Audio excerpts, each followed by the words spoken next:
At number 10, vampire killings. So starting us off, we have the supposed vampire killings from the 1800s. Now, spoiler alert here, they weren't actually vampires. Well, I guess I don't know that for sure, but I'm gonna go out on a limb and say they weren't. Anyways, back in the 1800s, people in New England believed that cadavers were rising from their graves at night and preying on the living. So to solve this problem, they began exhuming the cadavers. Now, some kept it simple and just turned the cadaver face down, but others jumped to more extreme methods like ripping the bones apart and rearranging them, or burning the deceased person's heart and inhaling the smoke. Apparently at the time, it was believed inhaling the smoke cured tuberculosis, though I can only imagine it made matters much worse for them. Some towns were so into the ritual that they would even hold festivals during the process and celebrate the exhumation and subsequent destruction of the corpses altogether.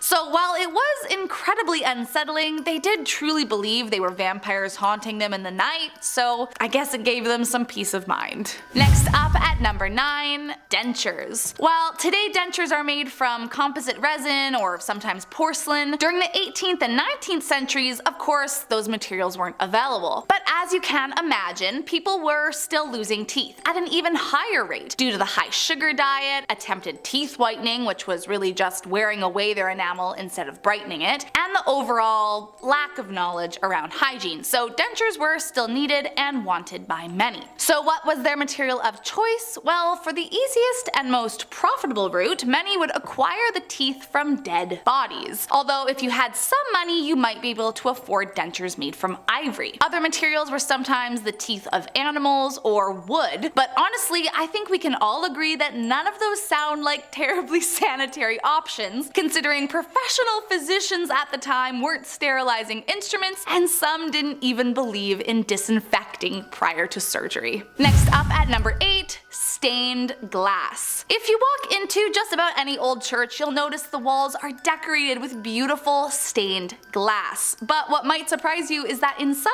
of the particularly older pieces, there is a strange ingredient that helps it all come together. In 1112, a German monk wrote about the process of creating the beautifully colored glass, and as he detailed, it starts off innocently enough, adding sand and potash at a high temp until it becomes molten. From there, they'd add a stabilizer before coloring the glass with different metallic oxides like copper, cobalt, and gold. But once the glass was cooled and shaped, the small details were added by paint. They made the paint usually from lead or copper and would then suspend it in urine. So quite literally, some of those old stained glass windows were painted with pea paint, which I mean kind of just makes me giggle if I'm honest, but it is definitely a weird ingredient to think about being in paint. Coming in at number 7, leather-bound books. Nowadays, it's unusual to even find real leather on anything, but once upon a time, the leather on books wasn't even from cows. It was from people. Called anthropodermic bibliopegi, the books were made in a similar way as they would now, but obviously with one huge difference. They used human skin instead of an animal. While there are actually only 18 confirmed books of its kind that still exist, we have no idea just how many there could have been all those years ago. Allegedly, the books were usually made from executed convicts, and during the French Revolution, there were rumors that a tannery for human skin was established outside of Paris. I mean, it kind of gives me the willies to think about it, and I'm just glad we've moved on to a different material to bind our books today. Next up at number 6, Minnie Dean. Wilhelmina Dean, or Minnie as she was often referred to, was a nanny in New Zealand during 1880 and was a well-known caretaker in her town. But something was off with the woman, and soon she began having quite the dark spot on her name and career. In 1889, one of the young people under her care suddenly died, as if out of nowhere, and initially it was viewed as a freak accident, but 2 years later the same thing happened again. Now, with 2 minors perished under her care, police decided to investigate further into the matter. After a bit of sleuthing, it was concluded that under Minnie's care, the 2 minors were as she was attempting to take out life insurance on them. Police immediately took the remaining young boy in her care, finding it in dirty clothes and drinking curdled milk. By 1895, the investigation into her crimes continued, and she was spotted trying to flee on a train with another victim in her arms. And when police searched her house, they found 3 more covered up victims. Eventually found guilty for all her crimes, she was the first and only woman ever hanged in New Zealand. Next up at number 5, radiation test subject. In 1999, a man named Hisashi Uchi was a power plant technician, and he became known for being exposed to the highest amount of radiation of any human in history. While working at the Tokamura nuclear power plant, after a lack of safety protocols, improper training, and just an overall pressure to meet deadlines, Uchi and his coworkers made a terrible error. They mistakenly mixed an incorrect measurement of radioactive materials into the wrong tank, and as you've probably figured out, it caused a near fatal burst of gamma rays. Hisashi, who happened to be the closest to the incident, was brutally injured and sent to the hospital. Once he was there, it was discovered he had no more white blood cells, so essentially meaning that he had no remaining immune system. And despite being in intense pain with a rapidly deteriorating condition, doctors kept him alive under the family's request. So for 83 days, Uchi remained alive, being used as a test subject for experimental radiation treatment by the doctors, which, I mean, in their defense was the request of the family, but still, he endured several cardiac arrests, lost all of his skin, and suffered brain damage as well as organ failure. One of the last things Uchi ever said was, quote, "I can't take it anymore, I'm not a guinea pig." And then finally, one more cardiac arrest released him from his torture. Coming in at number 4, mumia. Most widely practiced between the 12th to the 17th century, although there were a few cases in the 18th century that pop up, mumia was widely used as a means of medicine in many European countries. Now, if you can't tell by the name, mumia is creepily just as it sounds, the use of human remains to fix a living person's ailments. It was believed by many of the top physicians at the time that ingesting certain remains prompted the medicinal power of the mummy and could cure things like coagulated blood, pain, coughs, inflammation, cramps, and even heal open wounds. Now, they didn't just sit around eating the carcass directly, instead they would either grind the bones into a powder and drink it from there, or drink an extracted liquid from the embalmed individual. In fact, it was so popular at one point that it's believed the reason there are so few mummies these days is because of the high demand of flesh at the time. Coming in at number 3, James Jameson. One of the heirs to the Jameson whiskey family fortune, Jameson considered himself to be an adventurer of sorts, and often traveled to far-off lands, detailing the trips in his diary. In 1888, Jameson decided to head out to explore the Congo, and while there he wrote about and demanded some gruesome things from the locals. So before beginning this expedition, Jameson discovered that the area he was visiting was known to have a population that participated in the eating of other humans. Apparently Jameson set out to witness it firsthand, which, I mean, why was that his dream? A little suspicious if you ask me, but I digress. According to Asad Farhan, who was his translator for the trip, Jameson bought a girl from a trader of slaves for a few handkerchiefs and gave her over to the tribe to be. Allegedly, he didn't pay the tribe directly, but in a roundabout way, he did sort of pay to have this girl. What's even more gross is that he proceeded to draw and paint watercolors of the gruesome event while it happened, which again, just wrong on so many levels. Coming in at number 2, Cambodian Barbies. You may have been taught about the Khmer Rouge in history class, but if they don't ring a bell, essentially they were an extreme communist regime in Cambodia that held government between 1975 to 1979. They were known for being extremely cruel and committed some of the most horrifying acts of genocide in history, with nearly 2 million perishing under their ruling. Now, during their radical rule, the entire country was isolated from all foreign influences. This included closing schools, hospitals, factories, banks, foreign agriculture. They believed this would stimulate the rebirth of the country, but of course, all it did was send it into desolate famine and poverty. Led by a man named Pol Pot, the people of the country could not forage for food, despite the fact that everyone was starving, and anyone who disobeyed the orders was killed. Apparently, as the people became more and more desperate, they began to turn to folk magic, turning Barbie dolls into smoking talismans for luck. Thankfully, since its dissolution in 1999, all the leaders have been jailed for their atrocities, and the people are freed from the genocidal regime. And last up, in our #1 spot, the Rabbit Woman. Her name was Mary Toft, and in 1726 she became known throughout Surrey, England as having been the woman who gave birth to rabbits. Now, I know what you're thinking, that isn't possible. And you would be right, but still the story of how she convinced people it was real was crazy. Apparently Toft was actually pregnant at one point, but miscarried, and it could have been this that sent her into her madness. Toft began declaring that she was giving birth to various animal parts, and so her local doctor became involved in the case. At first, everyone actually believed her, as in fact a rabbit did, well, come out of her. And with a doctor backing up her claims, the king and his royal surgeon got involved. Unlike her local doctor, the king's surgeon was skeptical, and after discovering corn inside the stomach of one of the rabbits and hay in their droppings, it proved the animal hadn't developed inside Mary. Eventually, Mary Toft admitted to the hoax and explained that she had manually inserted the animals inside her to make the delivery as realistic as possible. She was immediately imprisoned for fraud, and the medical community was ridiculed for having been fooled. Kicking off our list at number 10,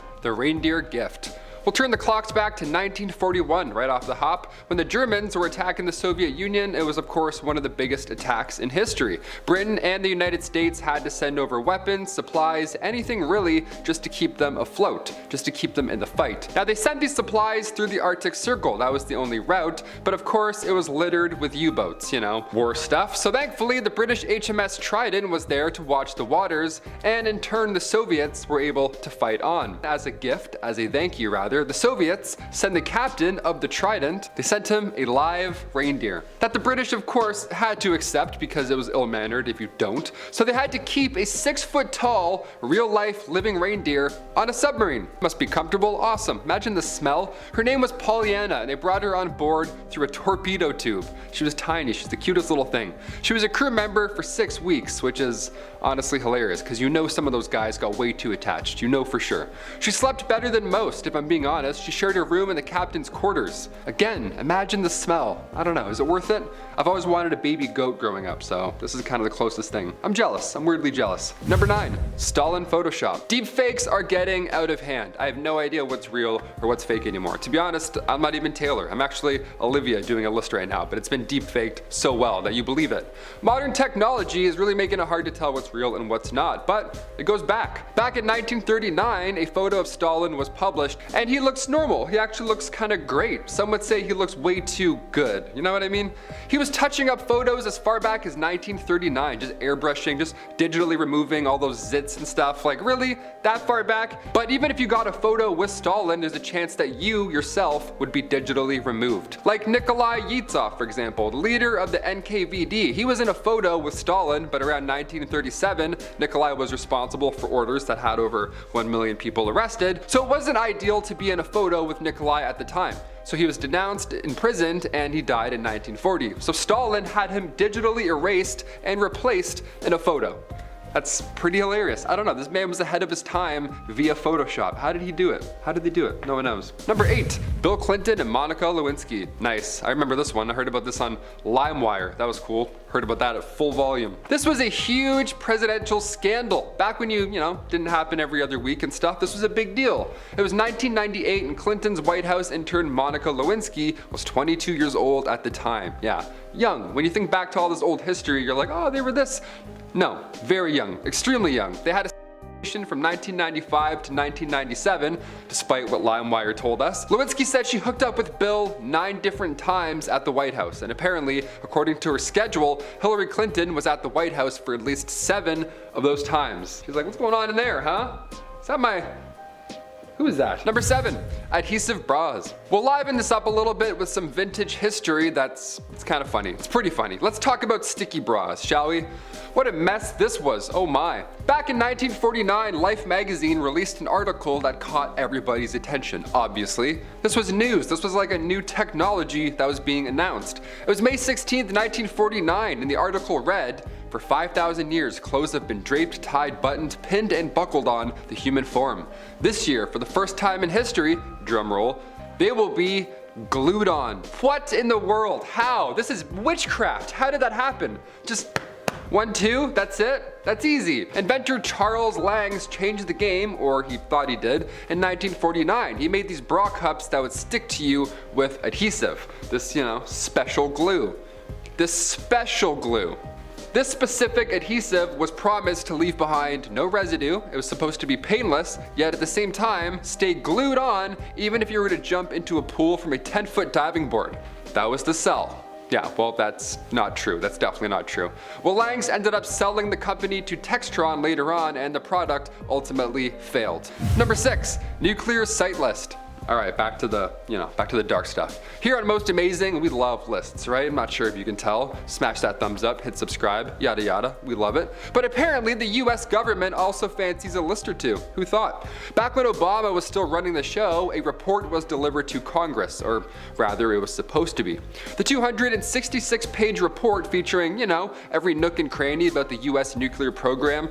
It was released publicly on the government printing office's website in draft form. Draft form, couldn't have been easier, just a casual PDF that shows us maps with stockpiled fuel used for nuclear warheads. Awesome, right next to your resume. Imagine that, so convenient. How does this even happen? I thought this type of stuff could never happen, right? Well, MIT professor John M. Deutsch said that these screw-ups do of course happen, and it's normal, and this one here isn't a serious breach. I mean, it certainly sounds serious, but okay. We'll just have to trust the government. Number 5, UFOs in the ocean. This video here was leaked in the last couple of years. You've probably seen it, hopefully not. This would be a great day. The footage itself was recorded in 2019 in San Diego. Now the Pentagon has since of course confirmed its authenticity, and the UAP, the unidentified aerial phenomenon here, is sphere-shaped and it's flying at extremely high speeds. There's no exhaust, no propulsion system whatsoever. It's just a metal ball whipping by San Diego, and now we're questioning our beliefs, so that's fun. The sphere vanished into the water afterwards, into the ocean, and then was never seen ever again. Number 4, radar footage. Now normally when we see leaked footage, be it of UAPs or leaked documents, whatever, it's always the worst quality. Like that one, not the best, right? Not quite 4K. It's hard to believe when military footage is poor quality, right? Like how can we see photos of black holes and not even have a photo of a UAP yet, right? What's going on here? Well, Jeremy Corbell, he's here to help. Jeremy? What if he just walked in? That would be crazy. He's not here. That's insane. Jeremy took to Twitter in May 2021 sharing footage of US Navy ships being swarmed by UFOs. Like more than one. Sorry, UAPs. We're not gonna call them that anymore. Now this time we have radar footage, and that's pretty sweet. That's different. It came from the Combat Information Center aboard the USS Omaha. The 46-second clip was originally recorded July 15th, 2019. You can even hear people in the background reacting to what's happening in real time. You hear panic in their voices. These military personnel in the background, you can overhear them talking about how fast the objects are moving on the radar. So, seems very believable this time, right? It's not just a grainy footage. It's like a live reaction kind of. And if he's spooked, we're spooked, right? Number 3, Watergate. I have to include Watergate, right? It's one of the biggest scandals in US history. Right in the middle of 1972, there were 5 men who were all arrested for breaking into the Democratic National Committee headquarters at the Watergate Hotel in Washington, D.C. It was clear that they intended on bugging the place, right? It was fishy, it was obvious, they looked like spy kids, right? They were up to no good. Now as the year went on, the election came closer and closer, and all of a sudden out of the woodwork comes this anonymous source who fed information to Washington Post that the Watergate bugging incident was a massive campaign of political spying and sabotage kicked off by none other than President Nixon himself. It was kicked off by his re-election and directed by officials of the White House. It was a whole planned thing. Now despite this information leak and it being reported to the news, Nixon was still re-elected elected. Now these men were clearly linked to a fundraising group for Nixon, but his administration just kept denying any involvement, right? That's the key. Deny, deny, deny. It wasn't until later that year in 1972 when reporters Carl Bernstein and Bob Woodward, they came forward and exposed everything. Now we got the truth. They exposed the administrator's role in the entire scandal, how they had an inside source, an FBI agent named Mark Felt. It was a whole thing. This ultimately led to Nixon resigning in 1974, the first ever president to do so. Yeah, that's how you know you got caught, when you have to resign. Know what I mean? Number 2, shadow brokers. Back in August 2016, a group named the Shadow Brokers were the talk of the town. And with that name, how can you not be, right? The shadow brokers would steal cyber weapons from an NSA hacking unit and then proceed to sell them online to the highest bidder. Now this sounds made up. This sounds like it's from a movie. This is crazy, right? Now these tools in question, these cyber weapons, they've been used by many countries and many not so great sounding schemes. China, Russia, Iran, North Korea, you name it, these cyber attacks can happen anywhere, right? The 2019 ransomware cyber attack, that's one example. This incident was connected to the shadow brokers. So whoever this mysterious group is, it still remains a mystery and still sounds made up as shit. It sounds like a DC Comics villain. It's insane. And finally, number 1, motorized roller skates. We'll end on a fun one, because, you know, why not? This last one they've been working on for a very long time and we still can't crack it, right? This is the craziest thing I've ever seen working on this channel, so I gotta end with it. Motorized roller skates, what a nightmare this would be. Imagine if this worked out. Even Elon Musk would see this and be like, no, that's crazy. This photo was taken at the Sunoco station in Hartford, Connecticut. Now context aside, this is an odd one. A guy with a briefcase is filling up at the gas station and he's wearing roller skates. That would look bad today. You would have SWAT teams rolling up if you saw that, right? It's 1956 and that futuristic looking man right there is Mike Dreschler. Now at the time he was working for a Detroit skate company, but he was very close to gas powered skates. They would have cost around $250, which today is around $2,400. And its max speed was 17 miles an hour. Again, imagine that in the closing act of like a Mission Impossible movie. That's crazy. Now obviously the public wasn't supposed to see this. They feared that it would encourage folks to get creative on their own and, you know, launch their way to work. So yeah, don't make rocket skates with gasoline. Thanks. Number 10, Greek fire. Yeah, we'll kick this list off with a blazing mystery. Greek fire has had scholars and pyromaniacs stumped for decades. How did ancient warriors blast fire at each other's ships before Elon Musk ever existed? I don't understand. Where did these flamethrowers come from? This powerful incendiary weapon was used during the 7th century, more commonly by the Byzantine Empire. That was, you know, they were on the top of their game with this one. Can't imagine how they wouldn't be. Imagine being the first human being to weaponize fire. How terrifying is that? It's been referred to as Roman fire or sticky fire, and water that was trying to be used to extinguish the flames, well, that ended up making it a hell of a lot worse. So many sources now realize that the trick here was to use combustible substances, sulfur, petroleum. They would blast it from a distance, and the only way to put out Greek fire was copious amounts of sand, vinegar, or urine. Yeah, the third option there, no problem. We got tons of that on board. No sweat. Especially when a Greek fire syringe is facing your ship. Yeah, we got a lot of urine on standby. Just say the word, Captain. Easy peasy. I'm like, are we ready? I'm pretty ready. I'm shaking. Number 9. Crucifixion. This one is obviously quite well known, as this is what is said to have been done to one Jesus Christ. Yeah, the method of punishment involved the person being nailed to a large wooden block, or in the case of one Jesus Christ, it would be a cross. Now after being nailed to the block, the person is then left out in public for people to just watch and witness the slow and painful death that they are about to experience. It's horrible. Humans are absolutely disgusting. Although the story of Jesus has made this form of punishment well known in our modern society after the fact, it was actually very popular, and there were many more people who were unfortunately subjected to this punishment. And part of the reason for its popularity was because of the terror that it created and the fear that it instilled in the people that broke the law. Yeah, you don't say. I'm sure I'd think twice before stealing that bread. Looking at this guy, I'd be like, what did he do? Number 8, burning at the stake. Oh yeah, a little bit worse. In the early ages, people loved a good fire. And I'm not talking about the nice one that we all sit around with our friends and family while we all share tall tales. No, of course I'm talking about, you know, burning somebody publicly at the stake. Like the previous point, but just now with fire. Because humans are sick. Made famous by the multitude of witch hunts and trials of the past, burning somebody at the stake was a popular form of punishment for those who were accused of treason and or witchcraft. It was popular for reasons similar to crucifixion, because burning somebody at the stake was both a spectacle for the dark souls who wanted to witness, but it was also a warning to all the others out there. Number 7. Sawing. This one always ended up in death in one way or another, so yeah, buckle up, it's pretty bad. I should have put this at number 2 or 1, my god. This method was used in different portions of the world, but it was mostly seen in Rome, Spain, and some portions of Asia. Now, this is another straightforward one, unfortunately, you know what I mean? You ever seen the Terrifier? It's like that. This would be done to a criminal who had been given the sentence of capital punishment, and it basically, yeah, it just involves them getting sawed in half. That's it. I'm not exactly sure what else to say, to be completely honest. I'd love to fill some time and talk about details, but then we'd get demonetized. So I'm like, yeah, they'd get sawed. Picture it.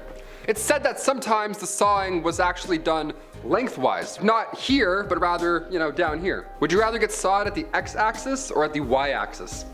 I don't think it matters at that point, really. You're dead. Number 6, the breaking wheel. Okay, this one isn't even creative. You know what I mean? It's just horrible. People just, yeah, here we go. The breaking wheel is literally just a large disc, a pirate ship wheel almost, where somebody is tied to it. And then everybody else walks in and then just, you know, hammers them over and over again because humans, I guess. But of course, since we're talking about medieval times here, everything has to be a show, right? Once the accused was beaten and presumed dead, the wheel would then lift up and then turn slowly, just to show everybody what's up. In case you couldn't get a good view, there you go, now you got one. He's like Usher, just rising in the middle of a concert and then turning around. It's like, what? This is, how do we even do this? Another way to use the breaking wheel, yeah, there was more than one, again, creative folks back then. The other way is they would tie a person to the wheel and then continue to rotate it, so that all the ropes would get tighter and tighter. It was kind of like the rack, but with a twist. Pun intended. Number 5, death by boiling. Again, not many details here to explain from a historical standpoint. Death by boiling. Yep, that's it. Anatomically, this one also sucked, okay? This one is exactly what it sounds like, but it can involve either water or oil. And this is one where I definitely know which one's gonna be worse. I'm gonna say oil. I'm definitely gonna say oil here. If you've ever worked in a kitchen, you're probably also agreeing with me right now. This one actually wasn't super popular back in the day, and you wanna know why? Not enough blood. Yeah, not showy enough. Come back with some pyrotechnics. Lift the guy up on a wheel. Do something cool. I don't know. Involve us. Involve the crowd. One guy was probably in the back like, boring. Let's get out of here. This one sucks. Number 4, flaying. Okay, you've probably heard of this one at some point or another, so do I really have to explain it? I do? Okay. Flaying is skinning. It's a slow and extremely painful method of removing one's skin from one's body, usually with the attempts, hopefully, to keep it all intact. Nice little skin suit there. I'm gonna puke for sure after I'm done this video. In the early ages, this was a popular method of punishment or a means by which to get a confession, and depending on how far they went, this was a very famous method used in Mesopotamia, and sometimes instead of, you know, good old skinning, they instead would remove chunks of flesh. So that's, honestly, I'm not sure which seems worse. I would go with the chunks, probably the chunks, right?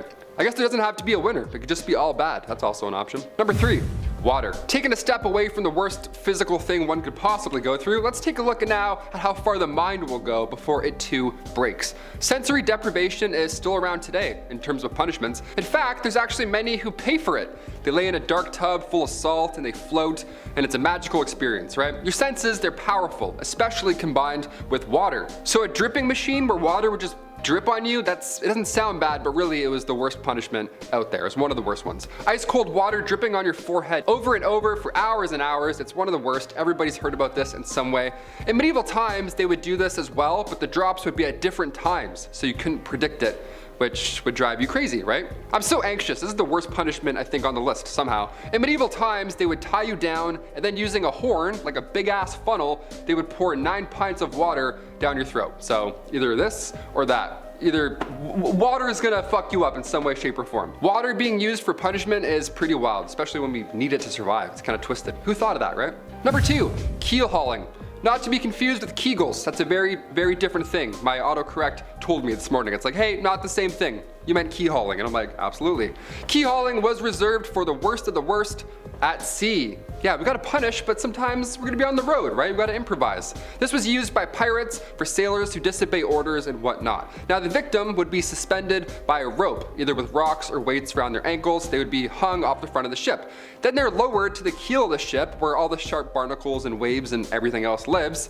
And then at that point, they would get dragged all around the boat. Water plus pain, it's a lot here. It's a deadly combination. Anything to do with barnacles and the sea, no chance. I'll tell you anything, Blackbeard. If Blackbeard was like, here's a messed up fish, I'd be like, Gross, I'll tell you anything. I don't like the ocean. And finally, number 1, medieval house special. Let's end on a fun, light one, okay? That way we can all sleep. Deal? Deal. Hit that thumbs up. We're feeling a little bit better.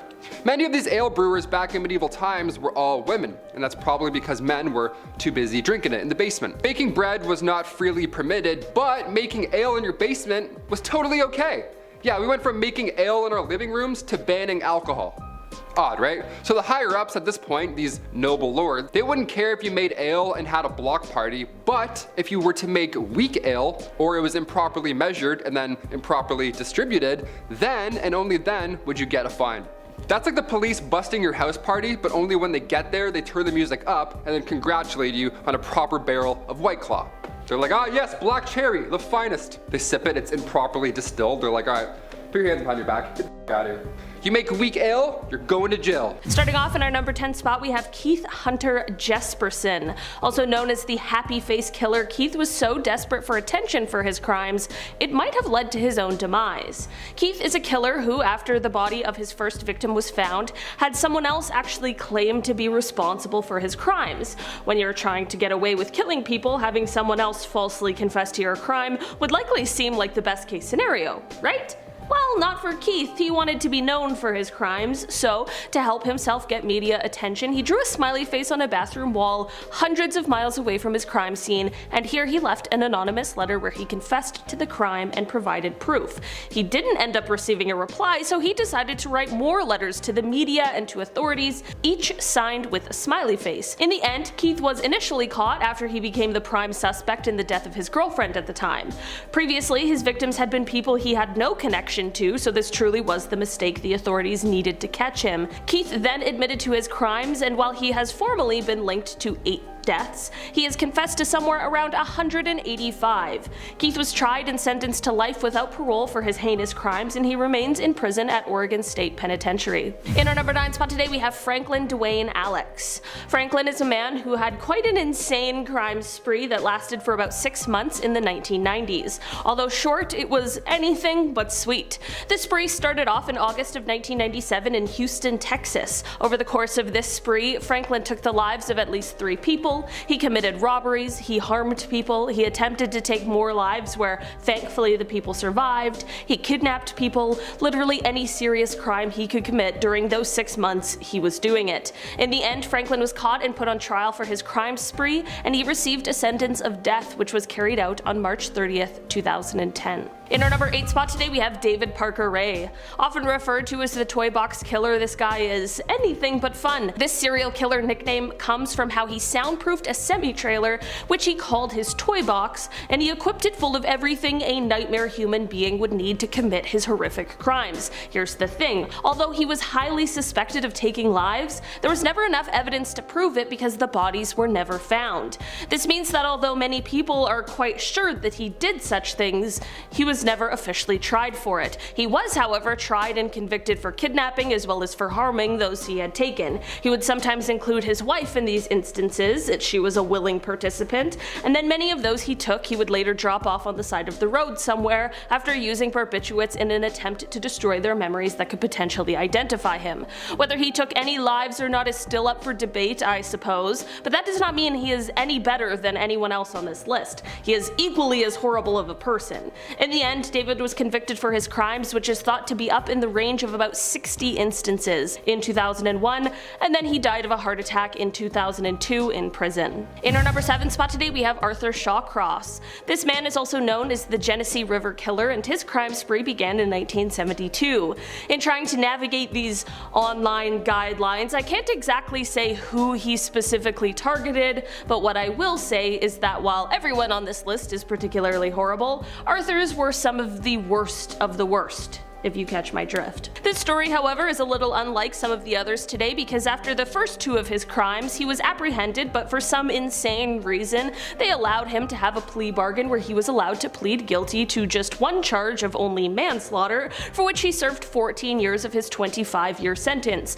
In the least surprising turn of events, once he was released on early probation, his real crime spree got started. He would go on to take the lives of 12 women from 1988 and 1989. Thankfully, Thankfully, he was finally caught for these crimes and sent right back to prison. Of course, his initial early release was the subject of huge controversy, rightfully, and Dr. Michael H. Stone, professor of psychiatry at Columbia University, called this early release, quote, one of the most egregious examples of the unwarranted release of a prisoner. In the end, Arthur passed away in prison while serving a 250-year sentence. He passed in 2008 after suffering a heart attack. In our number 6 spot today, we have Richard Ramirez. Richard, who is also known as the Night Stalker, was a serial killer who terrorized the streets of Los Angeles in the 1980s. He was known for his MO of invading homes, which left him initially being dubbed as the walk-in killer, but he had another signature that was concerning to many people, especially during the height of the Satanic Panic.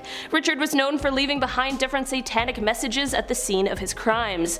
Because of his satanic signature, after he left his first pentagram at the scene of the crime, authorities became worried that he was a Charles Manson copycat, but instead he was just his own kind of monster. It is said that he would leave more pentagrams behind while also telling his victims to swear to Satan instead of God. During his court appearances, he would hold up a pentagram, and after pleading not guilty, he said, "Hail Satan." In our number 5 spot today, we have the Colonial Parkway Monster. Between 1986 and 1989, there were 3 couples who were found in their cars after their lives had been taken, and all of these couples were found along Virginia's Colonial Parkway.